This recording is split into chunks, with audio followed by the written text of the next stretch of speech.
Dah,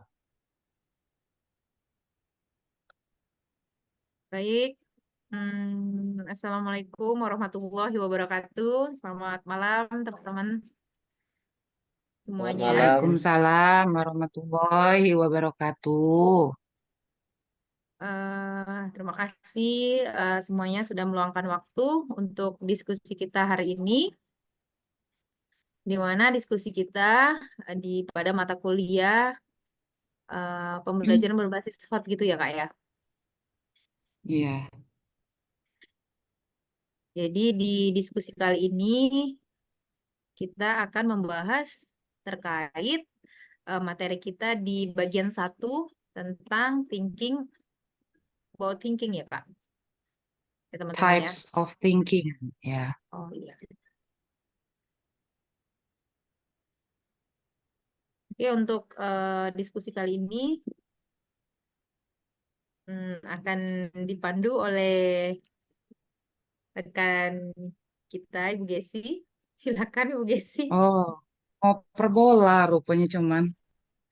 Oke, oke. Selamat malam Jumat, rekan-rekan semua, rekan-rekan hebat. Kita ke bagian amanah dari Profesor Sahrial nih. Chapter 1, Types of Thinking. Semoga udah pada dibaca, walaupun mungkin melalui diskusi ini kita bisa sharing pendapat, nantinya bisa dapat masukan ketika kita presentasi hari Sabtu pada kuliah. Setuju ya Pak Tio ya, Pak Bu Lydia ya. Ya, setuju Bu. Mungkin dalam diskusi ini kita lebih ke sharing ya, karena kita kan sama-sama lagi belajar nih. Pasti mungkin beda interpretasi dari Pak Tio gimana, terus Ibu Lidiawati. Jadi kita bisa saling mix and match pemahaman gitu. Gimana Pak Tio? Setuju?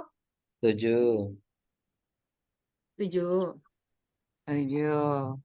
Ini ngomong-ngomong kita dapat pembahasan bahasa Inggris gimana kalau menurut rekan-rekan?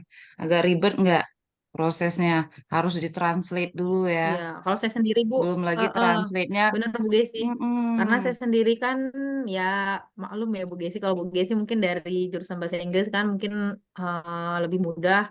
Kalau kami berdua sama Pak Tio agak kesulitan ya Pak Tio ya. Jadi kami Iya, harus translate dulu menggunakan Google Translate. iya. Iya, Jadi belum memang lagi kalau pemaknaannya kadang. dokumen yang Iya Pak dikasih Tio? dalam no, bahasa Inggris. Jadi ditranslate dulu, baru dibaca. Kemudian pas dibaca juga eh, translator yang sudah dibuat itu belum belum tentu kalimatnya bagus, kadang tidak sesuai.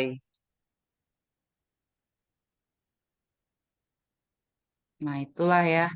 Kayaknya apa yang kita rasakan tuh cocok dengan pembahasan kita gitu bahwa sehebat apapun mesin yang diciptakan manusia tetap aja pemahaman kita saling sharing antar otak manusia itu yang membuat interpretasi kita pada suatu makna itu lebih mendalam lagi ya Pak Tio ya.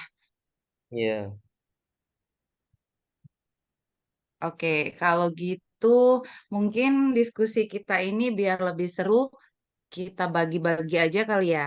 Misalnya Bu Lydia duluan gitu atau Pak Tio beserta pengalaman kita masing-masing terkait HOTS. Apalagi kan kita bertiga ini sudah sama-sama menjajal pengetahuan yang lebih gitu melalui PPG waktu itu mendapatkan pengetahuan dan wawasan dari para pengampu waktu kita di pendidikan profesi guru. Sok atuh mulai dari Pak Tio kali ya. boleh Setelah Bu. itu Ibu Lidiawati baru kita sharing bareng. Gimana Pak Tio?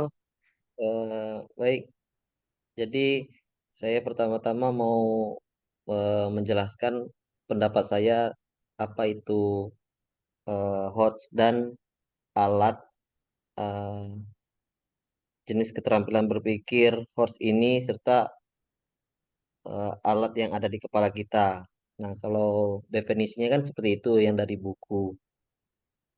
Jadi eh, keterampilan berpikir kritis ini kalau menurut pendapat saya itu kenapa baru muncul sekarang? Karena memang eh, keterampilan berpikir kritis ini merupakan keterampilan yang harus dimiliki di abad 21 ini. Nah, eh, yang menjadi kendala kenapa kita baru mempelajari ini itu eh, kita dulu waktu dididik itu belum mungkin belum ada pengenalan atau pemahaman tentang apa itu HOTS, bagaimana HOTS, eh, contoh-contohnya. Nah, sekarang ketika kita menjadi guru, kita sudah harus bisa membuat pembelajaran itu berbentuk HOTS. Kemudian banyak guru menyadari siswa itu belum mampu berpikir tingkat tinggi. Jadi pandangan berpikir tingkat tinggi itu seperti eh, mungkin guru-guru lain menganggap berpikir tingkat tinggi artinya bisa menciptakan sesuatu yang baru, harus punya inovasi, harus eh, harus up to date, harus hebat. Padahal kan yang dimaksud dengan horse ini adalah keterampilan bagaimana anak-anak memecahkan sesuatu permasalahan bukan hanya dengan satu solusi saja. Tadi saya baca ada eh, kata-kata seperti ini. eh, untuk bisa menggunakan palu itu tidak hanya untuk menokok atau memalu sebuah paku saja. Jadi palu itu bisa digunakan untuk hal yang lain. Nah, jadi seperti itulah harusnya kita cara kita dalam berpikir kritis. Kemudian dalam mengembangkan keterampilan berpikir anak-anak yang menjadi kendala para guru itu eh, guru pada kurikulum sebelumnya itu sudah sudah punya standar. Jadi harus seperti ini, yang dilakukan harus begini, dan buku guru yang sudah dibuat pun sudah ada. Jadi eh, kita untuk berkreativitas mengembangkan bagaimana cara agar siswa itu berpikir kritis juga akhirnya jadi terbatas. Nah, eh, karena saya belum paham betul tentang kurikulum Merdeka, nah insya Allah saya akan terus belajar. Jadi kalau yang saya dengar, kalau dari kurikulum Merdeka ini kan punya fleksibilitas yang lebih dibanding K13. Jadi mungkin nanti eh, guru bisa lebih eh, mengembangkan bagaimana cara untuk mengembangkan keterampilan berpikir para siswanya. Eh, Mungkin itu dulu yang bisa saya sampaikan. Kalau saya persilakan teman-teman yang lain. Iya, silakan Bu Lydia.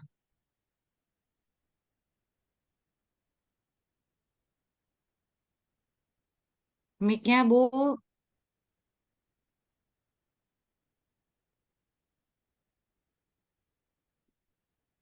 Baik, terima kasih atas kesempatannya di diskusi kali ini.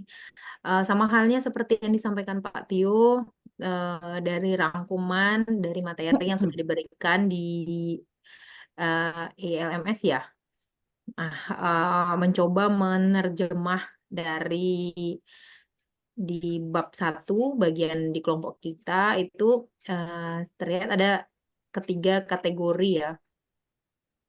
tiga kategori umum untuk keterampilan berpikir, yaitu berpikir tingkat rendah, berpikir tingkat medium ya, kemudian berpikir tingkat tinggi. Kalau saya lihat seperti itu ada di bagian kotak gitu ya.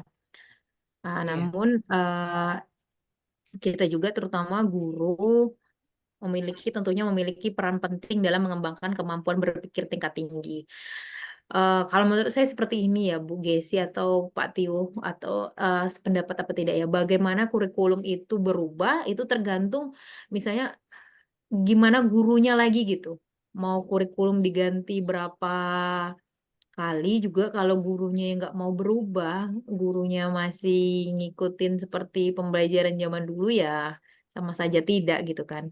Nah, kemudian di kurikulum Merdeka ini kan kita memang ditekankan untuk bagaimana membimbing siswa untuk berpikir lagi tingkat tinggi, gimana membimbing siswa agar berpikir secara logis gitu kan. Mulai dari seperti evaluasi yang kita berikan maupun dari pembelajaran itu sendiri. Kemudian eh, tapi terlihat ya, tentunya masih banyak guru yang mengalami hambatan untuk pengajaran HOTS ini sendiri dalam bentuk apapun, kemudian dalam bentuk pengujian siswa atau evaluasi soal, dan juga mungkin dari kurikulum yang saat ini juga kita gunakan gitu ya. Nah, kemudian mungkin kurangnya hal itu kan banyak faktor yang terjadi seperti itu ya. Mungkin memang gurunya yang tidak mau berubah, atau mungkin kurang pelatihan untuk gurunya sendiri. Kemudian masih banyak lah faktor-faktor lainnya kan. Pastinya eh, kalau gurunya yang mau berubah, tentunya nantinya sekolah maupun murid kita sendiri akan mengikuti bagaimana high order thinking skill ini berkembang gitu di sekolah.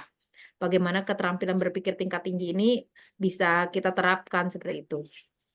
Nah, kemudian itu yang saya cermati dari modul yang dibagikan seperti itu ya. Kita juga tentunya sebagai guru memiliki peran penting untuk menentukan keberhasilan peserta didik sehingga menjadi apa ya, menjadikan siswa berpikir lebih tinggi lagi untuk menghadapi ke depannya gitu. Nah, kalau kita lihat sebelum-sebelumnya mungkin dari soal evaluasi yang di sebelum-sebelumnya itu kan tidak menggunakan taksonomi, masih berpikir tingkat rendah seperti itu kan ya. Nah, kemudian bagaimana diketahui kita kan pendidikan nasional ini juga berfungsi untuk mengembangkan kemampuan membentuk watak serta peradaban bangsa yang bermartabat seperti itu ya kan, dan mencerdaskan kehidupan bangsa dengan tujuannya itu bagaimana potensi siswa itu nantinya bisa berkembang menjadi manusia yang lebih baik lagi ke depannya, mengikuti tuntutan zaman, lebih kreatif, lebih mandiri, eh, dan ya tentunya dapat menjadikan manusia yang nanti bila apa di kehidupannya lebih akan datang dia udah siap gitu. Nah, kemudian eh, tentunya kita sendiri sebagai guru mengalami hambatan itu ya untuk pembelajaran, mengembangkan pembelajaran berorientasi pada keterampilan berpikir tingkat tinggi ini, tentunya banyak upaya yang dilakukan oleh pemerintah sendiri, bagaimana menciptakan guru yang berkualitas mungkin melalui pendidikan guru penggerak. Namun kalau untuk bab ini selintas ya saya baca ada sedikit Tetap promosi ya, Bu ide-ide. ya. Ada ide-ide kunci dari bab ini ya, yang kalau kita baca ya, untuk pentingnya memiliki kemampuan menggunakan berbagai keterampilan berpikir dan menerapkan secara efektif. Artinya di sini kemampuan gurunya ya kan. Nah, kemudian pemikiran tingkat tinggi kurang berkembang pada kebanyakan orang karena masih belum cukup dipromosikan di sekolah. Nah, itu tadi mungkin kurangnya pelatihan untuk guru sendiri. Nah, di bab ini ya yang saya baca ya, kemudian kemampuan untuk menggunakan pemikiran tingkat tinggi karena dunia kita menjadi sangat kompleks. Ini maksudnya apa ya di bagian 3 ini ya? Karena sulit juga kita untuk agak sulit menjelaskannya gitu. Nah, kemudian yang keempat itu taksonomi keterampilan berpikir. Menjelaskan 3 kategori tadi yang sudah saya sebutkan. LOTS ya, biasa kita sebut seperti itu, berpikir tingkat rendah, berpikir tingkat menengah, atau medium ya, istilahnya gitu ya Bu Gesi ya. Terus berpikir Iya, tingkat tinggi. Nah, kemudian berpikir tingkat tinggi terdiri dari keterampilan berpikir kritis dan kreatif. Berpikir tingkat tinggi melibatkan keterampilan berpikir logis. Nah, intinya seperti itu. Kemudian tentunya kita menggunakan memilih membuat keputusan tentunya dengan memecahkan masalah dan merencanakan menyusun strateginya seperti apa untuk pembelajaran POTS ini sendiri. Saya rasa cukup Bu Gesi. Mungkin Bu Gesi atau Pak Tio bisa menambahkan. iya seru sekali ya. Gak nyangka bisa seformal ini.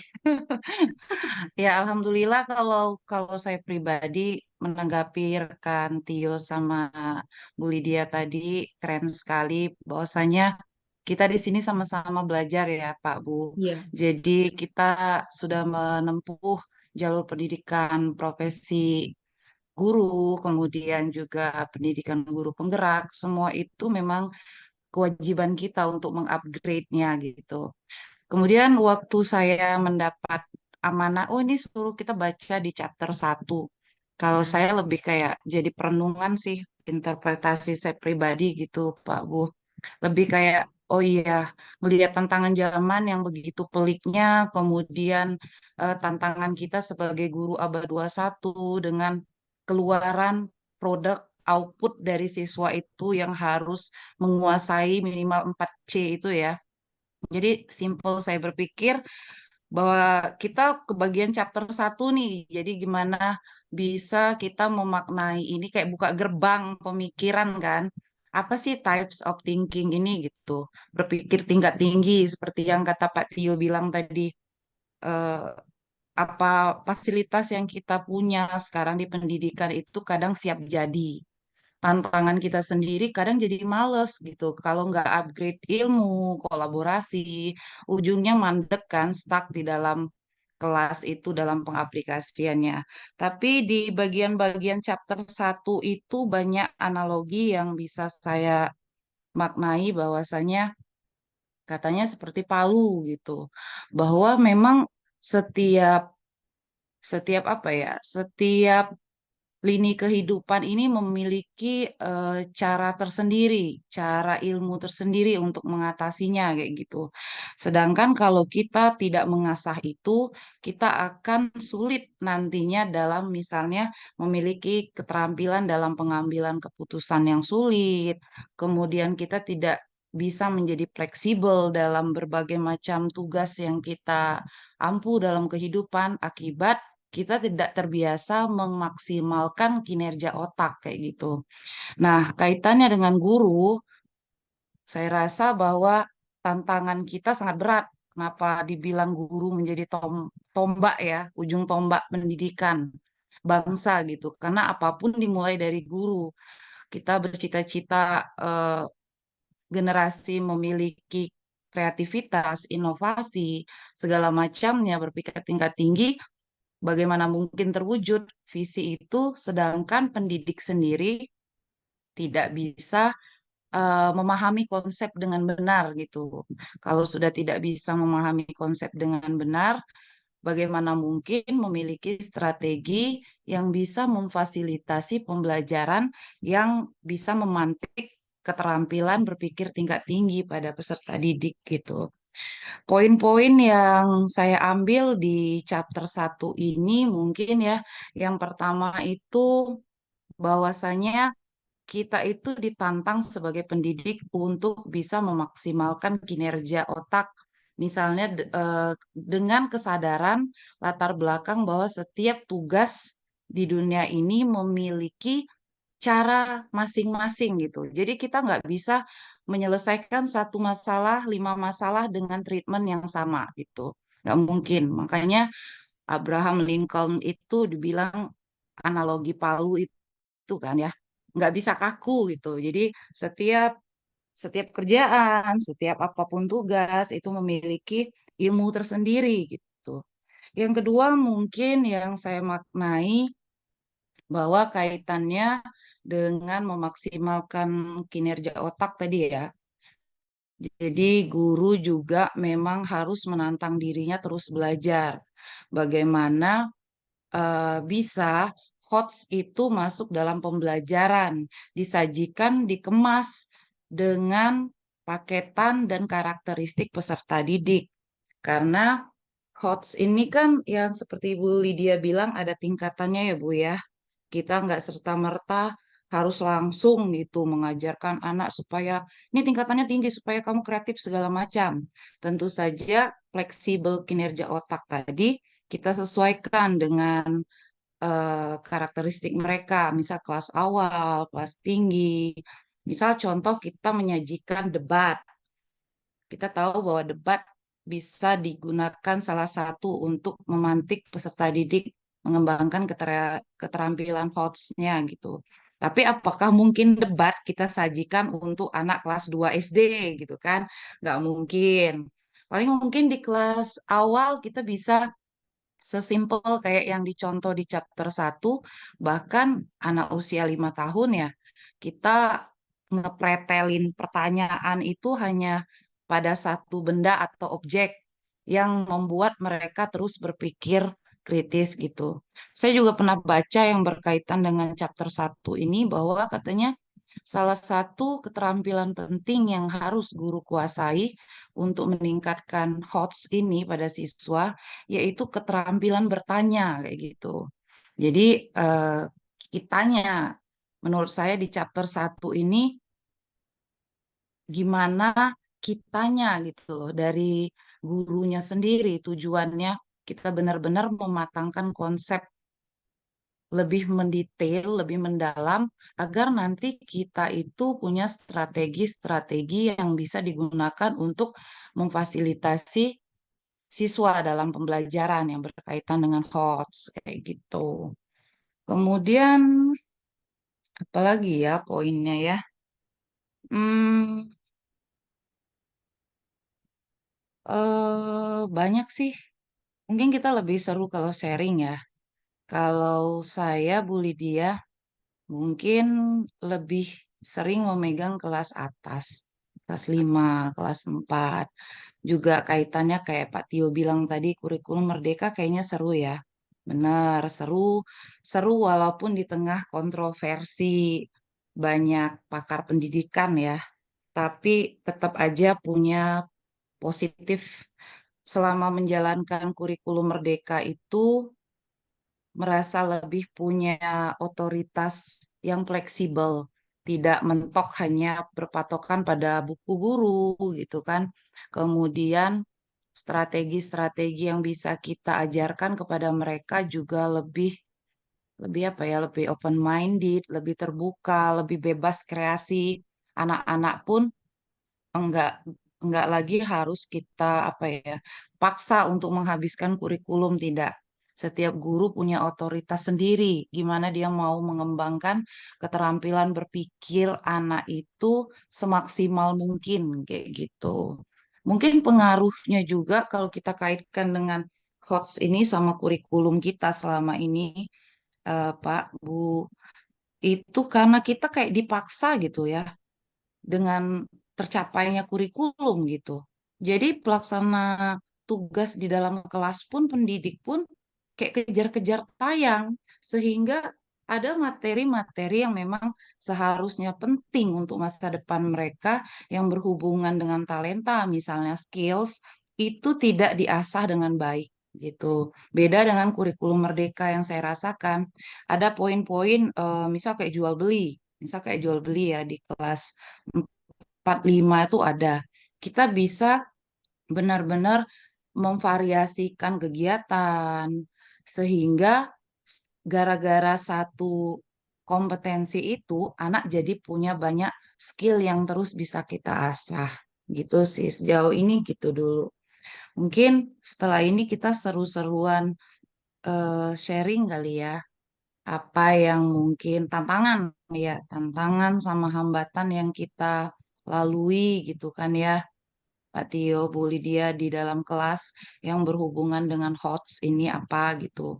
Karena saya yakin bukan hal mudah untuk mencapai HOTS ini kan butuh proses dan waktu. Silakan Pak Tio. Ya, baik, Bu Gesi. Jadi saya pemahaman awal saya itu memang dulu horse itu hanya bisa di dilatih dimunculkan dari soal. Dulu pemahaman awal saya seperti itu. Jadi ternyata dari diskusi kita dengan siswa kayak yang ada di buku di chapter 1 ini, eh, apakah ada 4 orang di mejamu? Berapa orang ada di mejamu? Mm-mm. Rupanya diskusi-diskusi pertanyaan seperti itu eh, di dalam pembelajaran bisa memunculkan keterampilan berpikir kritis siswa tadi. Nah, jadi eh, sepertinya eh, kalau pembelajarannya hidup, diskusinya dua arah, saya yakin kita sudah menerapkan horse itu. Nah, jadi indikatornya itu pembelajarannya hidup, diskusinya dua arah. Dan saya yakin horse itu sudah kita latih kepada para peserta didik. Tapi kalau eh, diskusinya masih belum hidup, satu arah, atau hanya dari beberapa siswa saja, nah, berarti pertanyaan-pertanyaan yang kita sampaikan kepada siswa tidak memunculkan eh, kreativitas mereka dalam berpikir. Sama tadi kayak ada cerita guru di Afrika, di buku itu saya baca, eh, ketika anak-anak belajar di dalam kelas, mereka mempelajari berbagai macam warna. Nah, lalu sang guru bertanya, warna apa yang tidak ada di dalam situ? Nah, bingung siswa jawab. Tidak tahu siswa jawab. Jadi, oleh guru tersebut, dibawalah siswa tadi keluar kelas. Nah, jadi baru dijelaskan warna-warna yang tidak ada di dalam buku. Misalnya kan kayak warna eh, hijau toska, merah marun, itu kan awalnya siswa mungkin belum tahu. Nah, jadi dengan pertanyaan tadi, kira-kira warna apa yang tidak ada di dalam situ? Nah, siswa tadi mulai eh, tergelitik rasa ingin tahunya. Nah, seperti itu eh, pemahaman saya eh, setelah baca buku chapter 1 ini. Silakan Bu Lydia. Ayo, Bu Lydia, keren sekali. Baik, sama halnya seperti yang Pak Tio, saya ada juga tadi sekilas membaca tentang apa yang telah disampaikan, kemudian tertarik juga dengan apa yang telah disampaikan oleh Bu Gesi, juga terkait ini eh, pendapat dari siapa? Abraham Maslow ya gitu ya. Bahwa Abraham di Maslow. situ, iya, di situ di pada bagian mana tadi ya? Itu saya membaca, saya ada sedikit membaca gitu ya. Satu-satunya alat yang Anda miliki adalah palu. Seandainya cuman palu gitu. Nah, untuk memperlakukan segala sesuatu seolah-olah semuanya paku gitu, tidak bisa kan? Nah, jadi bagaimana seorang guru itu mengemas pembelajaran itu agar siswanya dapat menjadikan pembelajaran itu bermakna. Seperti itu ya Bu Gesi ya. Iya, Saya artikan kan. Nah, kemudian tadi juga bagaimana HOTS itu eh, dap- ya dengan apa istilahnya bagaimana siswa itu nantinya akan terpancing untuk memberikan pertanyaan-pertanyaan. Nah, bagaimana pembelajaran itu dikemas seolah-olah nanti siswa mulai berpikir loh, kenapa bisa begitu? Ah, gimana juga guru terkait pembelajaran itu tadi gitu kan. Nah, seperti yang disampaikan Tio tadi, seperti warna-warna yang disampaikan tadi gitu ya Pak Tio ya. Berarti kembali lagi bagaimana strategi gurunya. Nah, mungkin dari situ yang saya sampaikan ya, kita sharing ya Bu Gesi ya Pak Tio.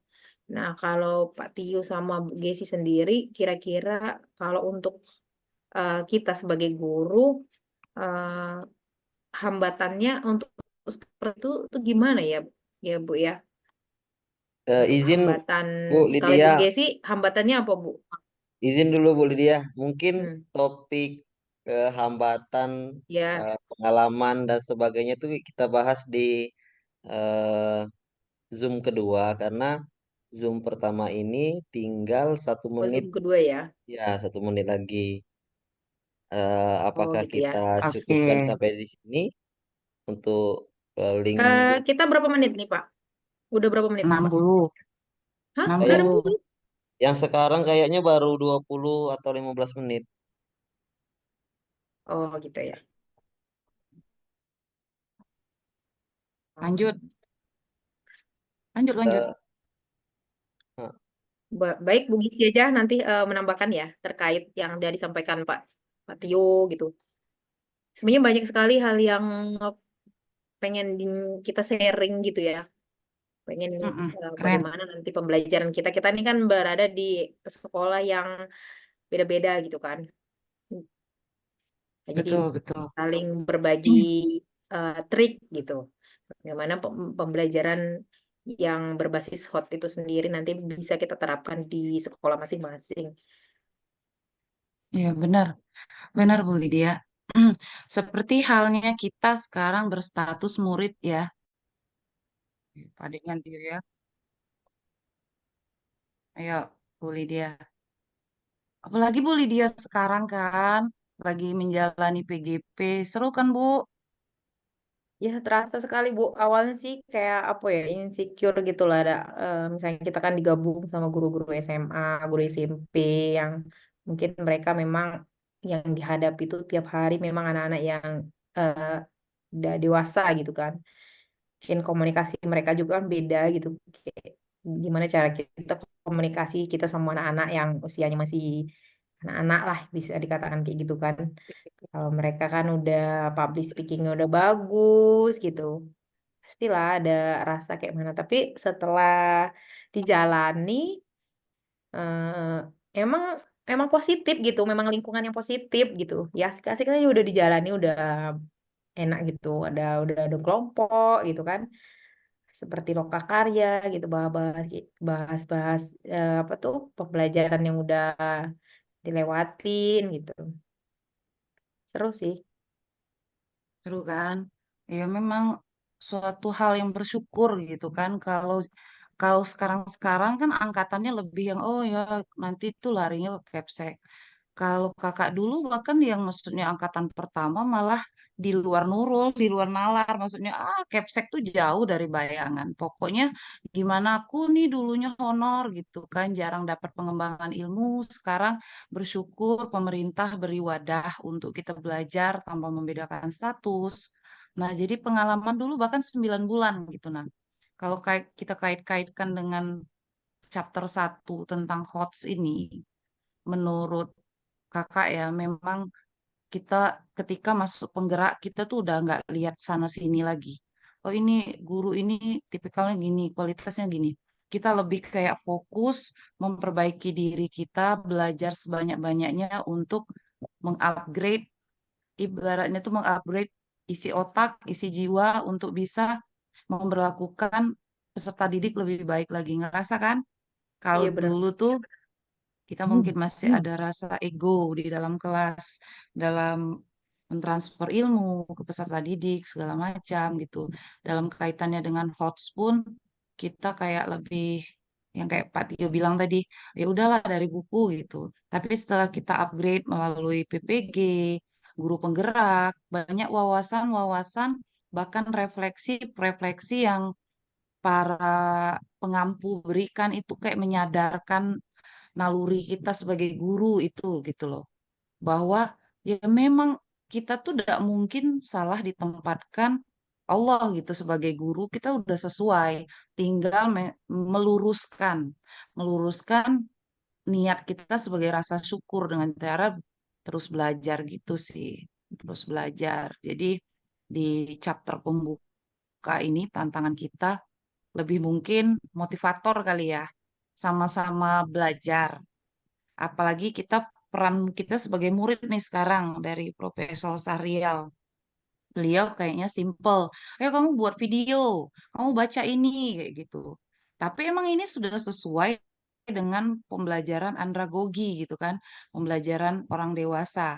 Tapi impact yang kita rasakan kan, pokoknya mau malas atau nggak malas, apapun tantangan, pokoknya harus buat video. Mau nggak mau jadinya belajar. Emang kayak gitu kayaknya Bu ya. Mm-mm, Kebaikan itu emang harus dipaksa kayak gitu. Nah, jadi betul. mungkin juga yang kita rasakan itu eh, harus membuka kesadaran kita untuk lebih belajar. Oh, kalau aku aja jadi murid kayak gini, hasilnya begini. Kadang orang itu akan merubah lebih baik, apalagi sudah tahu faedah yang akan ditimbulkan setelah kita menguasainya. Begitu juga ke peserta didik gitu. Mm-mm. Ya bener lah yang setuju lah yang disampaikan Kak Gesi Kak. Itu juga dah.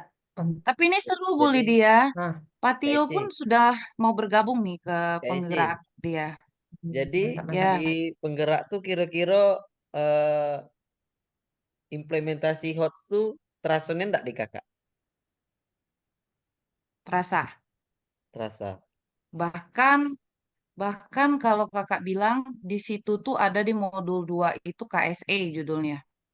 Hmm. KSE itu pembelajaran kompetensi sosial emosional. Dan setelah dipraktekkan ke anak, jadi kan anak nih beragam nih, kita belajar diferensiasi. Di KSE itu sebelum kita buru-buru tahu gimana mengaplikasikan strategi nih untuk yang membelajarkan siswa, kita dulu ditampar-tamparnya Tio, dibuatnya sadar kayak gitu nah, bahwa kita sebagai guru nih bukan nak bikin anak pintar baik kayak gitu nah. Intinya membentuk akhlaknya, karakternya, kemampuan sosialnya, emosionalnya, dan itu benar-benar ditantangin ke kitanya dulu gitu. Kalau kalau yang saya rasain dapat Tio, dulu kepala sekolah saya tuh awalnya dia kan dari sekolah penggerak dah. Dari sekolah penggerak itu kan berarti kepala sekolahnya tuh kayak dibekalin dah untuk kayak Ya. mana sih sekolah penggerak itu gitu kan. Kepala sekolahnya berarti Nah sudah awalnya kepala tuh sekolah penggerak. ya kepala sekolah penggerak. Nah jadi karena waktu itu kan sekolah kami kan di Jambi ini kan baru berapa kepala sekolah gitu kan. Sekolah 28 SMP, SD 1, SD 28, SD 47, terus SD berapa ya? Ada 5 sekolah. SD yang di Simpang Rimbo yang di depan Rumah Sakit Jiwa itu SD berapa ya? 207 ya? 205. 205. Lima. Nah, Mm-mm. 205. Nah, jadi waktu kepala sekolah memberi pengimbasan gitu ya Kak ya namanya Kak. Mm-mm. Pengimbasan ngasih materi ke kami, ke guru-guru. Awalnya tuh eh, apa sih kayak kayak yang punya pikiran apa sih masa iya sih kita tuh bisa eh, repot lah gitu ya kalau menerapkan pembelajaran diferensiasi itu gitu. Tapi setelah kita terjun kita memang belajar gitu. Ya memang seperti ini memang yang dibutuhkan siswa tuh emang kayak gini gitu. Pengalaman sedikit Pak Tio ya. Di awal kita ngikutin guru penggerak itu memang ngikutin aja seperti kayak Zoom kayak apa tugas gitu kerja tapi sebulan aja langsung kayaknya tuh di diri kita tuh emang udah merasa gitu nah udah apa ya udah ada kayak perubahan di diri kita sendiri gitu ya Karena ya berada di ya lingkungan yang positif, ya kan, yang kakak bilang betul tadi. betul Nah, kalau betul. kakak waktu di angkatan 1 itu lebih seru. Karena kami masih disatukan lintas jenjang. Jadi kayak kelompok kakak tuh TK-nya ado, SD-nya ado, SMP-nya ado, kemudian SMA-nya ado. Dan itu bergengsi semua, Alfalah, Saperius, kayak gitu. Tapi gini, setelah jadi alumni, misalnya ditanya kan, apa sih pemaknaan guru penggerak? Ya back to yourself, kayak gitu. Nah, kembali ke Mhm. dalam jiwa masing-masing deh. Karena ibaratnya kan katanya kita mau ngunduh ilmu ini harus gelas kosong ya. Dan Iya. kita tidak bisa kan memastikan gelas masing-masing orang gitu kan. Kita hanya bisa memastikan niat kita tuh lillahi ta'ala pengen belajar. Jadi kakak rasa eh, adanya pertumbuhan dari apa yang kita pelajari itu sangat bisa subur ketika kita berada di lingkungan yang tepat. Lingkungan yang punya visi sama-sama ingin berubah. Makanya adik bilang tadi kan, 1 bulan di penggerak, itu Mm-mm. benar-benar kayak kayak gitu. Kayak, apa ya, kalau kakak dulu tuh kayak banyak kena tampar gitu. Nah, kayak, aduh, Mm-mm. ternyata selama ini oonnya jadi guru yo, egoisnya Mm-mm. jadi guru yo, sombongnya dia jadi guru yo, sok pinter padahal seon ini kayak gitu kan. Tapi banyak kesadaran yang dulunya selalu pengen di depan. Tapi sekarang tuh lebih kayak pengen ngelihat anak tuh maju. Pengen anak tuh dapat yang lebih dari kita kayak gitu. Nah, jadi balik lagi kalau mau ditanya, eh, guru penggerak impactnya gimana? Tergantung niatan orangnya aja. Kalau banyak juga sih, kita tidak memungkiri bisa baik lulusan guru penggerak cuman dapat label, tapi tidak ada perubahan. Itu kita tidak bisa mengejat seorang itu pilihan dan kepentingan setiap orang kayak gitu. Tapi yang bisa kita pastikan kita bisa memilih lingkungan yang positif. Ketika diskusi juga dengan orang-orang yang positif, sehingga setiap hari juga subur. Ya mungkin dampak negatifnya harus tahan banting. Tapi ngerasa gak sih tahan banting? Di sekolah mungkin kita yang tadinya biasa melakukan dengan cara yang berbeda dibilangnya sok-sokan, sok idealis, sok begini. Itu bukan hal yang penting lagi untuk kita pikirin ketika kita masuk penggerak. Kita lebih fokus, ya udah, bismillah. Kita mencoba belajar dan terus mengamalkan mungkin ya apa yang kita sudah dapatkan gitu. Banyak sih perubahannya kalau kalau kakak dulu lebih bersyukur kayak gitu. Nah, Mm-mm. dihadapkan dan bersyukur lagi deh, apalah yang kakak syukuri? Apa Guru tuh? SD is the best kayak gitu. Nah, kalau dulu apalagi honor ya, selama itu dengan maksudnya tuh stigma di masyarakat, agak lobet-lobet dikit percaya diri itu kan. Tapi Iya, setelah betul. masuk guru penggerak saat itu, iya, I'm honor kayak gitu. Kenapa nggak dengan honor? Bahkan bilang sama adik-adik yang masih honor, honor ASN itu cuman status, tapi Mm-mm. kemampuanmu belajar, kemampuanmu mencari rezeki yang halal di bidangmu, itu kita sama kayak gitu. Nah, jadi lebih kayak mau berbuat kali ya, bagusnya kayak gitu. Ayo, Tio, semangat. Iya Oh, Tio kak, udah ini yo, udah tinggal pendidikan lagi yo. iya tinggal nunggu kakak selesai lah dulu. Kakak ini lama nih selesainya. Kami bulan 4 lah, bulan 5 akhir lah, bulan 5 awal lah udah ada selesai lah pokoknya semuanya kayaknya. Setelah kakak lah kami Karena kan lagi. kami banyak liburnya. Bulan 12B kami libur, bulan 1 kami libur. Seru lah, seru, seru, Ya seru. seru lah. Awalnya sih kayak gitu Seru. sih, yang jenjang SD ini kayak apa ya, udah percaya diri lah Kak, terutama aku kan ada Oh, benar, benar, percaya diri, benar. ketemu Apalagi, kawan-kawan yang beragam, yang itu tadi mm, dari guru SMA, ya ampun, yang tiap hari dihadapin itu ini gitu, terus ya dengan gelar-gelar mereka itu MPD lah apa segala macem, benar. ah. Dan hikmah lain yang paling dahsyat yang kakak garis bawahi setelah keluar dari penggerak tuh satu, Bay. Bahwa jangan mudah ngomongin kolaborasi. Karena kolaborasi itu paling sulit ternyata mengaplikasikannya jika jika tuh satu sama lain hati tuh kayak ibarat gelas itu tidak benar-benar dibersihkan gitu sama-sama kayak nimba ilmu, tetap ada ngerasa mungkin senioritas kayak di lingkungan waktu PGP kan ada ini itu, tapi ketika kita tuh misalnya duduk bersama tapi yang benar-benar kita pikirin, yuk gimana sih visi kita nih sama-sama tercapai gitu, bukan lagi ngelihat siapa gue siapa lu, aku lebih pintar dari kau, kau lebih pintar dari aku, udah lagi gitu. Nah, dan itu tuh masih sulit kalau kakak bilang masih sulit, bukan tidak mungkin untuk di apa sih diwujudkan ya, tapi setelah masuk guru penggerak, katanya kita tuh disuruh jadi motor kan Dek ya. Belajarlah pelan-pelan. Kak Eci, Pelan-pelan dalam arti menguatkan mental gitu. Kak Eci, Yo, nak nanyo. Jadi oh, guru hmm, penggerak ini kan tujuannya sebagai pemimpin pembelajaran. Jadi guru penggerak ini hmm, fokusnya kompetensi guru sebagai guru di dalam kelas atau juga sebagai guru di lingkungan seprofesi guru. Mana tuh Kak Ci? Jadi itu sekarang ini dua-duanya. sudah merasa di fase kayaknya dulu kan senang berkolaborasi kerjasama kayak tapi sekarang kayak kayak sudah entah karena faktor berkeluarga jadi sudah kayak malas kolaborasi maunya. Untung nggak bilang, untung nggak faktor umur kan. Singgung lah kakak.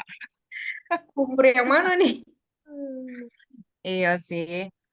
Kalau kakak bilang, untuk kakak pribadi deh ya, maksudnya makanya waktu kakak ngampu PPG Prajabatan tuh kakak menggebu-gebu nyemangatin mereka gitu. Nah, kakak bilang, ayo dek, takdir kalian tuh begitu Allah buka gitu. Nah, gimana kakak yang berjuang honor lamo dek, bilang kayak gitu kan. Setelah ini masuk penggerak. Jadi kalau Tio tanya, penggerak itu jadi apa kak bagi pemimpin pembelajaran di kelas atau di sosial, dua-duanya dek. Intinya pemimpin pembelajaran tuh kan bukan kitonyo, kita tuh mendorong tinggal, tapi kita mau mencetak pemimpin-pemimpin pembelajaran anak-anak nih tadi. Sikapnya yang berani, percaya diri, yakin akan potensi dirinya, kayak gitu.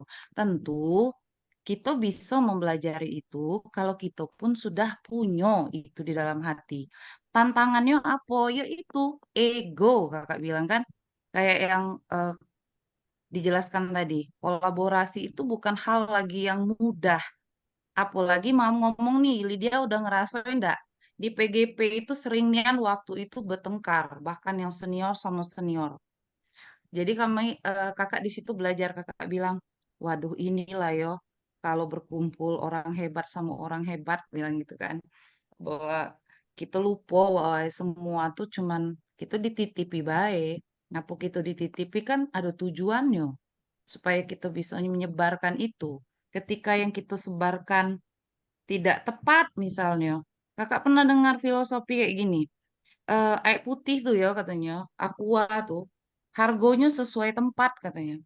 Kalau di warung mungkin bisa 5.000. Tapi ketika mungkin di hotel, di mana, mungkin bisa harganya 10.000. Sama juga kayak diri kita kayak gitu. Nah, ketika kita misalnya nyebarin kebaikan, hal yang berbeda, sering disalahpahami, sering diburuk sangkai, itu udah masalah lagi kalau kita udah masuk penggerak. Lebih kayak, ya harus kuat mental. Jangankan manusia kan, Nabi Nuh 930 tahun dakwah cuma 80 orang yang ngikutin dia. Bayangin, kita belum berat umur segitu kan kadang masih kesel kan. Ya padahal aku pengen berkolaborasi pada ini kok pada dengki sih, kok pada ngejauh sih, pada salah paham sih kayak gitu. Tapi kita tidak perlu risau. Kita cari baik orang yang sefrekuensi, yang bikin kita makin pintar secara apa ya, secara emosional, secara spiritual gitu. Agar ngapo kita lebih waras mengimplementasikan apa yang kita dapati di penggerak tadi kayak diferensiasi, KSE, itu tuh semuanya tuh sebenarnya kalau kakak bilang cabang dari coach ini kan. Coba tanya Lydia, sudah di tahap suruh bikin RPP KSE belum dia? Udah. Iya kan?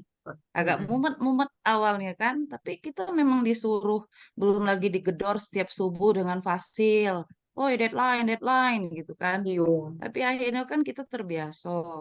Akhirnya udah ada waktu selain kita tuh positif dan gali terus kayak gitu. Nah, terserah lah kayak mana caranya dalam kelompok tuh kan.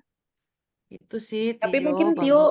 Tio mungkin beruntung mungkin salah satu orang yang beruntung maksudnya tuh dalam beruntung dalam arti mungkin di lingkungan nggak tahu ya di lingkungan sekolah Tio tuh mungkin orangnya solid gitu ya. Ada beberapa kawan Kak mungkin di lingkungan aku sendiri lah ada. Tapi alhamdulillah sih sekolahku kan ya orang jumlah guru itu banyak. Jadi kan ya maklum lah ya, Kak, pasti ada blok barat, blok timur kayak gitu kan. Blok Jadi pas utara gitu memang selatan ya. iya. Jadi pas gitu tugas-tugas kayak pengimbasan budaya positif yang perlu orang banyak gitu ya. Ada beberapa kawan tuh kan yang memang begitu dia dinyatakan nulis guru penggerak itu kan pasti ada kayak iya apa sih dia gitu. Nah, so dak sih. Oh, dia tuh guru penggerak gitu. Tadi yang kayak kakak bilang tadi di lingkungan yang barat kita kita bilang tidak baik-baik saja gitu kan susah ya Kak ya. Sampai-sampai dia tuh Pasti. kayak ya pasti sedih lah gitu. Nah, kayak misalnya pas kita undang untuk ngikutin seminar kita lah istilahnya gitu udah ada yang dateng atau apa gitu ya Kak pasti ada tuh kejadian-kejadian kayak gitu Tio Dia takut di jadinya Kak masuk kawan-kawan tempat kita Kakak kali dia. hmm, kalau mbak kakak enggak lah atau mbak kami enggak lah kakak udah lah Tapi oke-oke be tapi itu Mbak nyaman-nyaman Kakak be barusan. semuanya enggak di kawan kelompok kakak gitu nah Oh dia di gitu. SD juga sih nah jadi dia tuh di sekolah tuh ada beberapa yang daftar Kak nah cuman dia yang lulus. Mungkin kan kayak Aku gitu. tahu Jadi orangnya. siapa tuh? Siapa tuh? Jadi begitu waktu dia mau praktek-praktek apa tuh susah gitu. Nah, kasihan sih. Ya mungkin itu yang aku tahu yang di kelompokku gitu kan. Ada juga yang kayak kayak di sosial media juga ada sih tentang guru penggerak yang kayak gitu. Begitu mau pengibasan susah gitu. Tapi kalau di 28 enggak lah. Baik-baik kita Banyak. cara kita pendekatan sih. Banyak Bawaan kita. tantangannya kalau penggerak itu mulai dari pemimpin. Pemimpin itu memang Betul. harus mengayomi semua. Jangan sampai menimbulkan isu yang maksudnya tuh, ya sudah kau guru penggerak kan, ya tolong ya kau. Itu yang mungkin bisa menimbulkan riak-riak di antara yang lain gitu. Artinya dia tidak mengayomi semua kan. Sedangkan di pandangan rekan-rekan, kita yang selalu diandalin nih, kita yang gini-gini ini, kita tidak pernah bisa juga menjelaskan, ini loh aku ini cuma gini-gini. Artinya kalau Hmm. menurut kakak kuncinya selama kita paham itu kebaikan dan kita tahu sebagai guru, kita tuh akan jadi jembatan bagi anak murid kita. Jadi semanu kita visi, kan kita belajar ada kesepakatan kelas kan, punya Hmm. visi gitu kan sekolah itu. Ya sudah, kalau kita tidak bisa mampu berbuat yang maksudnya di lingkungan yang penuh eh, rival, penuh apa ujian kayak gitu. Nah, ya kita berbuat yang terbaik untuk diri kita sendiri, kita implementasikan ke peserta didik, yakin dan percaya lambat-lambat Tuhan tuh akan menunjukkan gitu deh. Kakak tuh selalu yakin kayak gitu. Emang kita tidak bisa memaksakan kedewasaan orang, kematangan orang belajar kan. Kita tidak bisa juga mengklaim lagi, eh, aku ini sudah guru penggerak loh. Kau guru penggerak kok kayak gitu, kayak gitu. Tidak ada guna kayak gitu. Maksudnya lebih kayak fokus ke diri kita, apa yang bisa kita kerjakan, paling minimal untuk kelas kita sendiri gitu. Jadi eh ya fokus lah intinya kayak gitu kalau kalau Kak bilang. Jadi jangan sampai merugi lah, merugi gitu. Karena memang namanya menyebarkan ilmu itu hanya pada orang yang siap menerimanya. Sedangkan alangkah ruginya kalau kita harus mengikuti sosial yang mungkin tidak mendukung kita, tapi kita lemah untuk berdiri dan anak pun jadi korban. Kita tidak bisa menerapkan hal-hal baik gara-gara gurunya juga tidak kayak mana maksudnya kayak berpikir tingkat tinggi nih. Kita butuh banyak pertanyaan untuk menstimulasi mereka. Kita pengen mereka punya KSE yang baik, karakter yang baik. Kita pun tidak bisa merangsang mereka dalam pembelajaran gitu kan. Jadi sesimpel itu apa yang kita dapat ya udah kita curahkan baik ke murid gitu. Eh, itu urusan Allah menjaga kita dari hal-hal yang mungkin ya tidak setuju itu biasa lah ya kan karena kalau tidak kayak gitu mah rugi sendiri apalagi kita punya tanggung jawab guru tanggung jawab kita langsung ke Tuhan kali ya bukan lagi ke teman yang nggak mendukung ke pemimpin yang nggak mendukung misalnya kayak gitu menurut kakak gitu. Setuju sih. Kalau Setuju Tio harus. sebagai orang yang belum guru penggerak nih, Dak, Kak, kayaknya eh, stigma atau eh, ekspektasi orang sama guru penggerak tuh tinggi nian kayaknya, Kak. Jadi beranggapan Iya. Benar. kalau Wih, Diolah kayak dewa. dewa, yo Iya. dewa Kak. Semua Hmm. aku bisa, semua eh Oh, selesai gitu. Nah, Mm-mm. tapi kayaknya Karena guru penggerak ya, enggak juga ya. iya, kayaknya enggak, bukan itu yang mau dituju oleh eh, Pak nah, Nadim ini. iya. Kalau kita mikirin, maksudnya kayak fokus dengan hal-hal yang menghambat kita. Nah, itu kan kita belajarin enggak, Dek? Ingat enggak? Hmm. Inquiry apresiatif, ya Hmm. kan? Inquiry apresiatif. Kakak paling ingat tuh waktu jumpa dengan Pasil itu kakak tunjuk tangan. Jadi inquiry apresiatif tuh dia tuh kayak mana mengubah mindset kita tuh, keluhan gitu tuh kita lihat sebagai peluang kayak gitu. Nah, jadi waktu tuh kakak pendapat gini, gimana guru ini mau beneran serius Pak ngajar kayak gini, sedangkan fasilitas kurang, pemimpin kurang mendukung, rekan sejawat kurang berkolaborasi segala macam-macam gitu. Tapi di penggerak tuh bener-bener kita tuh kayak kuliah psikologi deh ya, Cari solusi yang sendiri. dirobahnya kita dulu yang dimaksudnya dipermaknya gitu. Nah, kayak mana jiwa kita tuh tersadar, terduduk kalau kita tuh guru, kau tuh guru kayak gitu.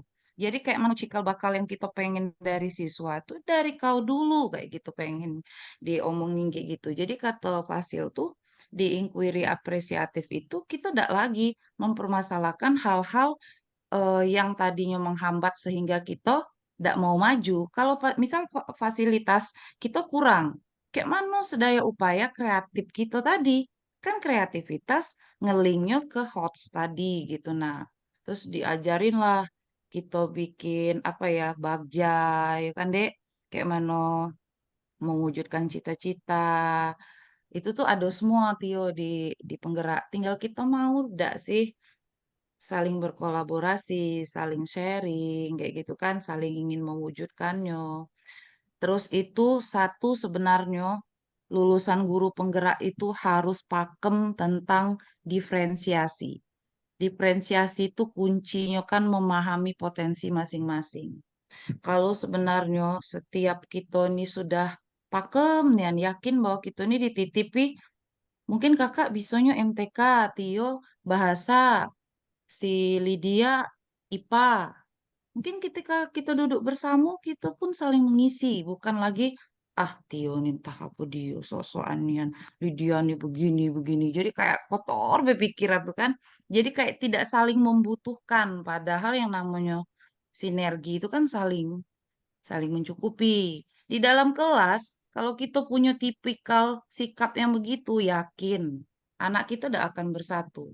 Anak kita tidak akan tercipta sistem kekeluargaan yang kayak Pak Ki Hajar Dewantara pengenkan itu. Mereka pun akan terpecah.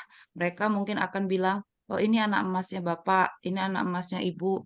Ah, dia tuh pintar, aku nih enggak, gara-gara dia cuma bisa MTK gitu. Jadi kakak bilang sih kita yang dipecut untuk paham, bukan hanya mengerti gitulah intinya.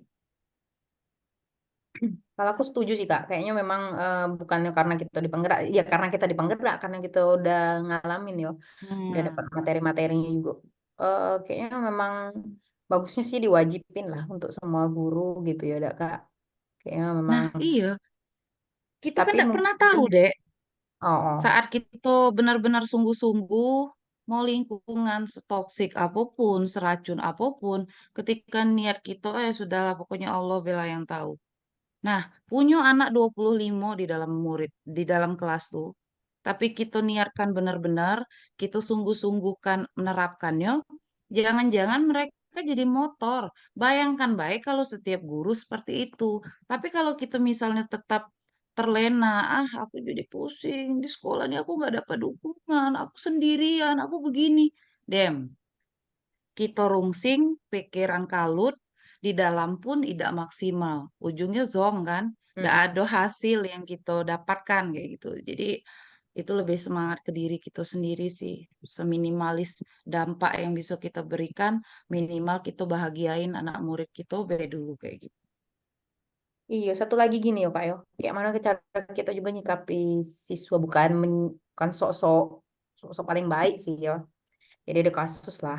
Persis kasus yang kayak di di pernah ada di guru penggerak sih. Kasus pernah ingat gak Kakak kasusnya Ibu Lilin sama Pak siapa ya? Pak Pupur apa siapa tuh dia tuh kisahnya tuh Ibu Nini dia tuh terkenal di sekolah itu. Sekolah itu Lain lagi yo, namanya pasti lah dari ya udah lain lah 2021 gitu. lah. Jadi lupa Jadi kali dia tuh dek. kasusnya gini Kak. Kasusnya Belajar apa tuh tuh modul berapa? modul 3 lah kalau nggak salah Kak, tentang Disiplin budaya ya. Apa ini? enggak udah lewat pem, Budaya. pemimpin pembelajar Oh, pemimpin apa pemimpin ya Kak? pembelajaran ya. Iya, tentang itu kan. Jadi dia nih ibu Program yang ini, berdampak dak? iya, jadi dia nih Hmm. Kak, ibu ini nih anaknya siswanya bagus-bagus gitu lah. Persis kayak di sekolah kami loh, aduh yang kayak gitu. Begitu karena anak itu tuh anak yang pinter-pinter gitu Nah, begitu Hmm. sistem zonasi, eh, sekolah-sekolah dari sekolah-sekolah lain masuk, sama halnya kayak kami. Dulu dia ngajar diambilnya anak yang unggul-unggul. Ya jelas mudah ngajar anak-anak yang emang IQ-nya lebih Pintar. tinggi kan. Gitu, tak ada kesulitan aku pikir ya. Dak. Nah, terus tuh dia sekarang nih tidak ada lagi kan mengkelompok-kelompokkan siswa gitu yang unggul yang apa. Nah, begitu dia dimasukkan kelas yang heterogen dengan kemampuan yang beragam, mulai kayak Terjadi. terjadi banyak hal lah yang itu mulai kayak kebun binatang keluar jadi malah jadi kayak bumerang untuk diri dia sendiri gitu nah Kak. Nah, Hmm. terakhir kasus ini sampai anak itu mau eh eh, kalau suruh pindah kan lucu gitu ya Kak ya. Udah kelas 6 loh Kak. Terus lebih parahnya lagi itu tuh anak dari rekan kami di sekolah. Itulah. Lucu ya. Makanya gitu tuh kan ingat dak ada pelajaran budaya positif tuh kan. Itu Mm-mm. seko tuh. Kolaborasi budaya positif itu tinggal pilihan ke kita lagi kalau kakak rasain dan apa yang sudah kakak jalani gitu nah di tempat kerja gitu. Budaya Mm-mm. positif tuh alih-alih kita pengen budaya positif dari guru, contoh kita nih pengen nih kayak waktu tuh pengen program udahlah aku dulu dulu degil dan apa sih kita ngumpul tuh misal lebih banyak membicarakan kekurangan orang tua, siswa gitu dah sih Dek kalau di Iya, sekolah iya. gitu kan saling Mm-mm. saling bergibah satu sama lain tapi ada Mm-mm. akhirnya titik kesadaran pengen lebih baik lah yuk pengen bisa belajar pengen tuh satu rekan kerja tuh punya aura yang positif, saling eh aku punya loh misalnya siswa yang kayak gini kayak mana yuk kira-kira damai gitu. Tapi kadang mungkin kita dapat hambatan kan. Nah, Mm-mm. alih-alih kita ngeluh, mendingan balik lagi ke budaya kelas kita kayak yang adik ceritakan tadi.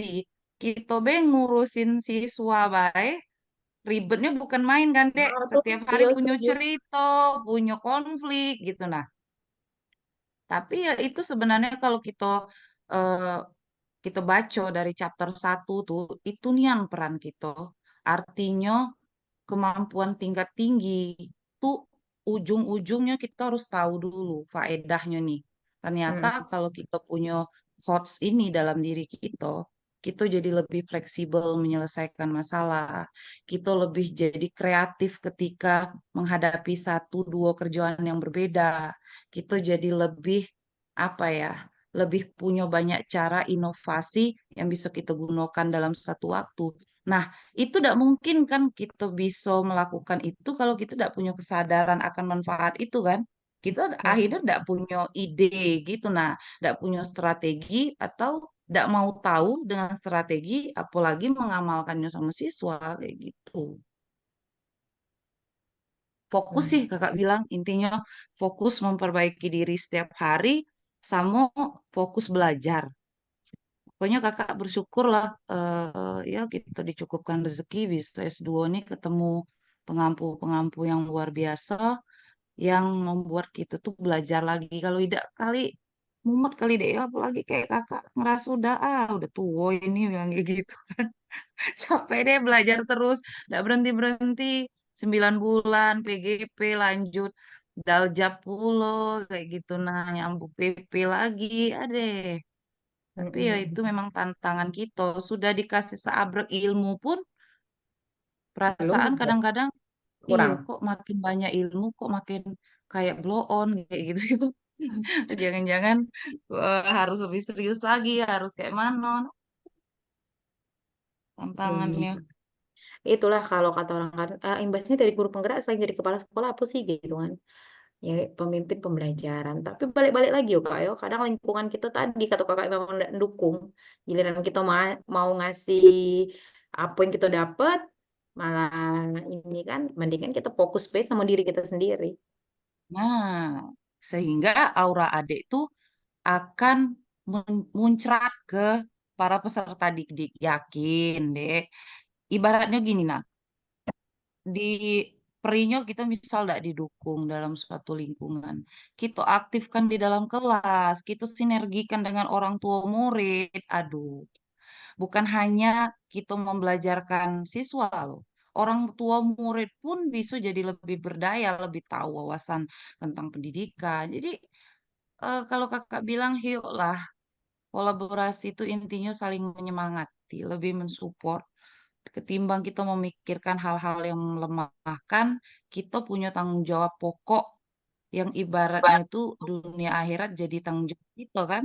Jadi Hmm, mendingan belajar memperbaiki diri agar visi kelas juga tercapai gitu. iya sih. Tio, bagaimana Ya, Tio? sudah 1 menit lagi Bapak Ibu. Jadi sepertinya kita tutup saja. Sudah mau habis. Iya. Boleh, boleh, boleh, boleh. Nah, tiup lah Tio. Tutup. Sampai Eh, jumpa hari Sabtu, teman-teman. Tunggu Kak Lydia. Hmm. Kak, kirim filenya. Hmm? Oh, kuliah belum. Baik, Yo, yo, mungkin siap, siap, siap. cukup sekian pertemuan kita pada malam hari ini. Eh, Lebih dan kurang. Kak Lydia lain nutup. Kak Lydia tadi yang buka. Oh, baik. Iya. Eh, Bapak Ibu, cukup sekian diskusi malam hari ini. Semoga apa yang sudah kita diskusikan bermanfaat untuk